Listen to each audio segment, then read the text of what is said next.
Hermano querido, tenga usted buenas tardes. Mi hermana, tenga usted buenas tardes a todos los oyentes de este mensaje. Le queremos saludar con la paz del Señor. Quisiéramos compartir con usted alguna experiencia vivida. Quisiéramos compartir con usted, si usted nos permite, una palabra que está en el libro de Job, capítulo 6, versículo 7. Libro de Job, capítulo 6, versículo 7. Dice así su palabra. La leemos para gloria del Padre, del Hijo y del Espíritu Santo. Aquellas cosas que mi alma no quiere tocar son ahora mi alimento. Aquellas cosas que mi alma no quiere tocar son ahora mi alimento. Esta es una palabra que a mí me impactó fuerte y yo la quiero compartir con ustedes justamente con experiencias vividas, porque la palabra se afirma, la palabra del Señor por sí sola, y a esto le agregamos también las experiencias vividas cada uno. Entonces mayor fortaleza le da, porque cada palabra y cada experiencia que usted vive, usted la transmite y no se puede refutar porque es una experiencia vivida en espíritu y en verdad. Hace muchos años yo tenía un tiempo atrás, hace un programa de radio que se llamaba Prisioneros de Esperanza. Aquello que está en el libro de Zacarías, capítulo 9, prisioneros de esperanza. Vuelvan a la fortaleza, prisioneros de la esperanza, y yo les restituiré el doble, dice su palabra. Así que ese programa se llamaba Prisioneros de Esperanza. Iba los lunes, los martes, iba los miércoles, iba en una radio secular, la 94.9, La Sabrosita, que estaba allá en Florencio Varela, detrás de la calle Sensabello, donde está hoy la feria famosa Sensabello de Varela. Esa era una radio secular, una radio de música de folclore, cumbia, y precisamente la idea mía era predicarles a aquellos hermanos que están apartados, aquellos hermanos que no conocen la palabra del Señor, y a ellos íbamos. Por eso yo elegí esa radio, y con la anuencia del dueño de esa radio, que fue tan gentil, tuvimos la oportunidad de trabajar los lunes, los martes y los miércoles. Y yo iba a esa radio caminando de mi casa unas 35 cuadras más o menos, y siempre hacía un lugar diferente. Iba caminando aún cuando llovía, porque ese era el momento que yo aprovechaba para pedirle al Espíritu Santo, Señor, ¿qué es lo que usted quiere que yo diga hoy en la radio? ¿Cuál es la palabra que usted quiere que yo hoy ministre en la radio? ¿A quién va a ir dirigida la palabra? Y créame, mi hermano, que siempre tuve respuesta. Yo nunca llegué a la radio con las manos vacías. Siempre hubo un gesto, una palabra, algo que sucedió en la calle o algo que vino a mi mente para que yo pudiera expresar lo que el Señor quería en ese momento. Y siempre hacía un camino diferente. Siempre buscaba una dirección distinta. Y cierto día, pasando por detrás del Perpetuo Socorro, acá en la avenida Calchaquí, Francia, hacia el lado de adentro, yendo como para el lado de Varela, había una pared como de unos 10 metros de frente, muy bien pintada, muy prolija pintada. Entonces me detuve porque me llamó la atención tanta prolijidad, me llamó la atención qué era lo que esa pared decía. Y el mensaje decía algo más o menos así como esto. El problema de esta vida es que el Señor no está en todas las cosas. Ese era el mensaje. El problema es que el Señor no toma participación en todas las cosas, en todas las circunstancias que la vida nos presenta. Entonces yo me detuve ahí a meditar y vinieron a mi mente experiencias vividas a través de la oración. Y eso es lo que yo quiero compartir con usted en esta hora y refutar ese paradigma, el paradigma que brindaba esa pared, porque hay personas que pasan por un lugar y que eso les queda marcado y lo toman como algo decisivo, permanente. Se llama paradigma. Aquello, por ejemplo, de el que calla otorga. Eso es mentira, es un paradigma mentiroso. El que calla no siempre otorga. El que calla puede callar por distintos motivos, para no entrar en conflicto, porque no es el tiempo de refutar, porque no es el tiempo de hablar, por eso calla. Pero no es que esté otorgando lo que la otra parte está diciendo. Así que es un paradigma falso que mucha gente lo han tomado como un paradigma verdadero y se dejan llevar por eso como una guía falsa. Entonces lo que estaba escrito en esta pared era falso. Ahora, entonces yo me puse en el lugar de aquellas personas que están comenzando un camino espiritual, y si leían esto, los destroza, los aparta, los destruye. Si pasaba por esa vereda alguna persona con esperanza de que Dios cambie su historia, ese paradigma que estaba escrito en esa pared le iba a hacer caer las defensas, iba a perder las esperanzas. Entonces comencé a orar y yo dije, voy a ir a la radio con esto que está escrito, con esto que está escrito en esta pared, y voy a comentar una experiencia vivida hacía muy tiempito atrás, muy poco tiempo atrás. Mi hijo es técnico de celulares y computadoras, y en algún momento un matrimonio que había comprado una computadora nueva, lo llamaba permanentemente a él. Era un matrimonio que él era un hombre visitador médico y ya era un hombre que se estaba por jubilar, entonces para todos lados iba con su esposa. Y ese era su entretenimiento y su pasar de tiempo con su esposa. Pero cuando se jubiló, eso se terminó.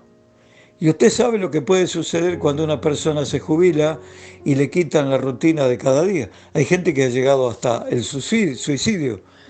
Y si no, fíjese en algunos deportistas, porque no encuentran la motivación, porque no encuentran el porqué, porque han cambiado la rutina y no saben qué hacer en ese horario.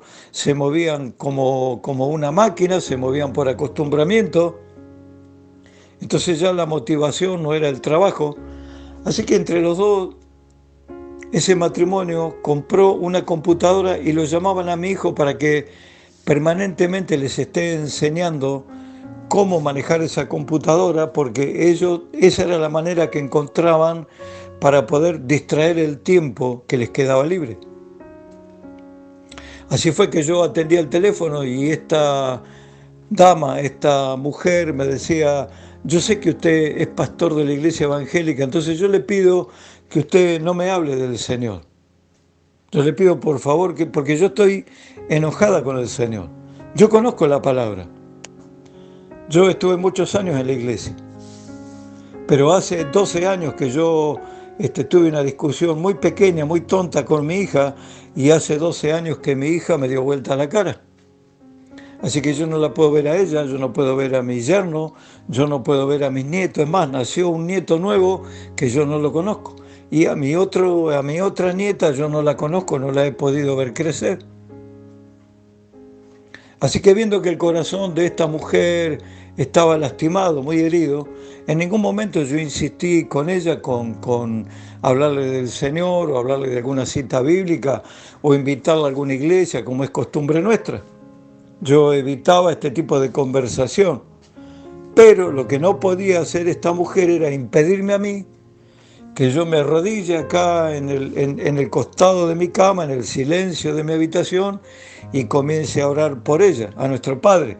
Así que comencé a orar al Espíritu Santo y decirle, Señor, sana ese corazón, sana esa persona, sana ese matrimonio, sana a su hija, sana a su yerno, sana a sus nietos.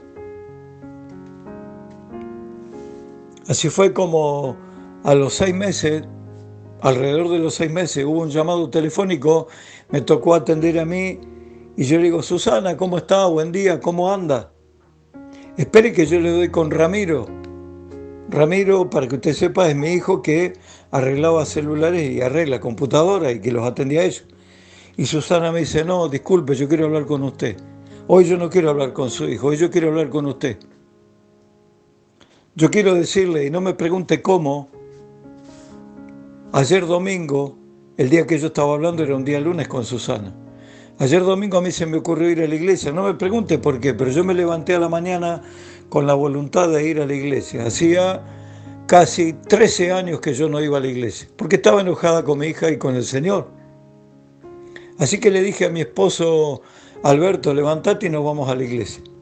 Así que ellos se acomodaron su vestimenta, fueron a la iglesia y esta mujer, Susana, me cuenta que tuvieron un culto hermoso, que habló con el pastor, que los hermanos la recibieron de manera muy amable después del tiempo que había pasado. Y entonces cuando terminó el culto, ellos dos se preguntaron qué hacemos ahora. Entonces Alberto le dijo, vamos al centro de Quilmes a ver si encontramos algún restaurante, alguna churrasquería abierta y comimos algo. Así que allá fueron el matrimonio y encontraron un lugar y ahí entraron. Así que entró Susana primero, se sentó y vio que en ese restaurante, en esa churrasquería, había una gran alegría, había una fiesta, había un festejo, había un jolgorio, había globos de colores, matraca, papel picado, y dice, ¿qué está sucediendo? Pero a la vez que veía eso, veía que su esposo Alberto estaba en la puerta y que estaba paralizado en la puerta y no quería entrar. Entonces lo llamaba y le decía, Alberto, vení, pasá. Y Alberto le hizo seña y Susana comenzó a mirar a aquellas personas que estaban festejando cumpleaños. Grande fue su sorpresa cuando vio que la que festejaba cumpleaños era su hija, su yerno, sus nietos, aún aquel nieto que no conocía, sus consuegros. Así que Susana me contaba ese día que con las pocas fuerzas que le quedaban, dice que se dirigió hacia su hija y le dijo, hija mía, sos mi más preciado tesoro. Te amo profundamente. Yo te pido disculpas si algo hice daño, pero no puede ser que estemos 12 años apartados, peleados. Así que pidió permiso para saludar a la consuegra, a sus nietos. La nieta y el nietito miraron a su mamá y pidieron autorización a su mamá para saludar a la abuela y ahí todos se estrecharon en un abrazo. Lo mismo Alberto, fue a saludar a su hija, a su yerno. Y los dos se encaminaron nuevamente hacia su hogar. Así que esta mujer el día lunes me contaba esa experiencia vivida y la alegría que ellos tenían. Y yo recuerdo esta palabra ahora porque Susana tenía la Biblia escondida en un placar, en una alacena, en algún lugar, en algún mueble, y hacía 12 o 13 años que no la abría. Pero hoy Susana y Alberto duermen con la Biblia en la mesita de luz, al lado de su cama. Por eso aquella palabra de aquellas cosas que mi alma no quiere tocar son ahora mi alimento. Porque a ellos les volvió la esperanza de saber que Dios hace las cosas como Él quiere. Y que fue Él el que les dijo, vayan a esa churrasquería. No fue el vehículo que se dirigió solo hacia ese lugar. Justamente en ese mismo momento, justamente ese día se les ocurre ir a la iglesia. Justamente ese día van a esa churrasquería. Justamente el día que estaban festejando el cumpleaños de su nietita, que ella no sabía nada porque ni la conocía. Es que fue el Espíritu Santo que trabaja de esa manera. Hace como quiere. Hace lo que quiere, hace como quiere. El poder de la oración. El poder de la oración. Hoy ellos leen la Biblia cada día, esperando nuevamente volver a reencontrarse con su hija, con sus nietos. Entonces yo le comenté que hacía tiempo estábamos orando y que crea en el poder del Señor. que crea en el Espíritu Santo, que Él hace las mismas cosas que hacía hace 2000 años atrás. Yo te quiero decir, si vos estás apartado, si estás lastimado, si estás herido, si hay algo que te ha apartado del camino del Señor, si todavía no conoces la palabra de Dios, si no te han hablado del poder del Espíritu Santo, aquí está la respuesta. Esto refuta y contradice ese paradigma que había escrito en la pared que decía, el Señor no está en todas las cosas de la vida. Cuando la Biblia dice, ningún pajarillo cae del nido sin que Él lo sepa, y Él tiene contados todos nuestros cabellos. Te habla el pastor Gustavo Coutones del Ministerio Calle Derecha. Te doy gracias por escucharnos y ánimo. Y ahí en un rinconcito donde vos estás, decís, Señor, yo te necesito en esta hora. No hace falta una verborragia especial para abrir su corazón al Señor. Señor, te necesito en esta hora. Señor, te necesito porque estoy pasando un momento difícil. Hágalo, mi hermano. Hágalo, mi hermana, y usted va a tener la respuesta del Espíritu Santo. Abra su corazón al Señor. Que el Señor le bendiga y que tenga un precioso día.